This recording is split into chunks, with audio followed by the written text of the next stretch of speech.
People who actually make decent money from a side hustle. What do you do and how did you get into it? I used to 3D model furniture and houses, texture them, and sell them on Second Life. I made anywhere from £80 and 2 pence, $100, £3,200 and 78 pence, $4,000, doing this every month. Stopped doing it because I was getting burnt out working 16 hours a day between it and my full-time job and school and life. But it paid for a lot of things I wouldn't have had otherwise. I got into it by trying Second Life and basically realizing I could make money by doing a thing I already knew how to do. Airbnb. I have an extra room that yields about £400 and 10 pence, $500, every month. Totally worth it. I'm an artist. A few months ago I was making an extra $200 from doing art commissions alongside my normal paycheck. Could have been way more if I charged more. Business slowed down though. That's the way it goes, I guess. Bartending. One opener shift per week works out to be about $400 per $500 by the end of the month, tips and paycheck combined. Co-workers are happy to give up shifts if I need more hours. No late nights are a plus as well. I'm a musician, I have been my entire life. I lived the poor, starving original musician stereotype for several years. I wrote a few albums, played out a lot, but I never hit the big time. So later in life, my travels eventually lead to my beautiful wife and back home to where I grew up so I could raise a family of my own. I fell back in with a group of musicians I knew growing up and joined their cover band. Turns out, cover bands are really lucrative. Lots of people want to see and dance to their favorite songs played live, but the bands are no longer together, or don't tour where they live, etc. So long story short, I'm doing better in the cover band than I ever did struggling to stand out from the gaggle of original musicians. Sometimes you find what you're looking for in the place you least expect. I edit other people's podcasts. They send me the audio file and I make edits, slap on the intro and outro that we previously agreed on, and either send it back to them or post it up on their site. It's pretty easy, but I know a lot of people who want to create audio but don't have the time or knowledge to do the edits. I just have them send me the timestamps on what they want edited out, and clean up the audio by doing some processing and vocal leveling. Got into it when an old intern of mine, I work in radio, was making a podcast that my wife really enjoyed. Unfortunately the audio quality was terrible. My wife asked me if I could do anything, so I checked it out, cleaned up one of the episodes really quick and sent it to the podcaster. She asked me if she could hire me instead of the person she was paying, and I was like, wait, you paid someone for that quality? Yes, let me do this, good God. I draw fan art and sell it in the form of posters, pins, stickers on Etsy and at anime and comic conventions at the Artist Alley. My busiest month I made £800 and 20 pence, $1,000, from it. This may be the weirdest response here, but fetish art. I work in healthcare, but I've always had an interest in art. Started drawing, and people would commission lots of bondage artwork along with other fetishes. Easy couple of $100 a week and I get to practice drawing. Of course there are some really odd requests, but you can just ignore those. I'm a freelance proofreader. A lot of people publish on Amazon Kindle and such, not through traditional publishers. As such, they may not have editors or proofreaders, which leads to a lot of mistakes in their books. Typos, grammatical mistakes, missing words in a sentence, extra words, i.e. repeating a phrase twice in a row by accident, continuity errors in a book, etc.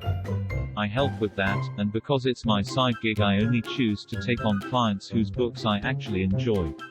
If I think your book is really bad, then I'm not going to do it. So far I've only been doing fantasy and sci-fi because that's what I enjoy and am familiar with. I charge around £160 and 4 pence, $200, £240 and 6 pence, $300 per book, depending on the length I charge per word. And those are low rates, as I haven't been doing it for that long. Experienced editors can charge double or even more. As to how I got into it, I just started reading a lot of books on Kindle Unlimited and such, and realized there were a lot of already published books with errors. I figured there would be some demand for an affordable editor. But you have to be very good at noticing mistakes, have an excellent grasp of English and all sorts of obscure grammatical rules, and be a fast reader, typer. Most people aren't all of these. If you're slow, then your hourly rate will be bad. A good memory helps too, for catching consistency issues or continuity errors. More my wife than me, but furniture restoration, refurbishment. My wife has a killer eye and can pick the good stuff out of an estate sale or garage sale. She upholsters old chairs and sofas, I do the woodwork and refinishing on cabinets, desks, chairs. We can sell most pieces for triple what we paid, and materials aren't that expensive. We got into it just as a fun project outfitting a new apartment. We posted some pictures on social media and had enough people asking for commission work that we started doing it more regularly. I wish we still did commission work, because we can. I ran an online game server, which eventually made me more money than my primary job. It lasted a few years. Then I spent time mining cryptocurrencies at its infancy. Did okay, and then all my stuff got stolen. I build guitar pedals. You can create a £160 and 4 pence, $200 pedal for under £32 and 1 penny, $40. I'm a synth player and a computer engineer, barely a guitarist, got my first in March, but I like effects modules like pedals and rack stuff. I of course don't make a living off of this as people like to trust the name brands, so I sell custom one-offs to friends and people in the business for the income it takes to fund my own pedal board. It takes some electronics knowledge and definitely soldering skills, but there are kits you can get that utilize basically just soldering. RD Pedals has the deets.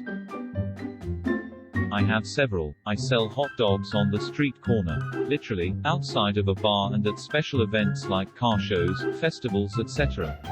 Make more in 5 hours than my wife does all week.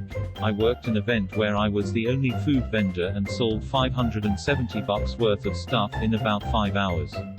Netted about 500. I sell kettle corn, and worked an event selling regular standard popcorn at a $1 a bag and mad $450 in 4 hours. I also have an online bookstore on Amazon that brings in a few $100 a month in passive income after I do all the work of sending the books in. I retired from the army after 20 years and work full-time for a defense contractor. I help out with court report proofreading. I've always been a quick reader, so I can read 100 pages easily throughout a day while I'm at school, or my other job. I get paid anywhere from 0.30 to 0.50 cents per page, so throughout a week I can pick up an extra £200 and 5 pence, $250 or so. It's nice and really low stress. High school tutoring. I graduated with pretty good grades, so I tutor high school kids in maths, chem and physics.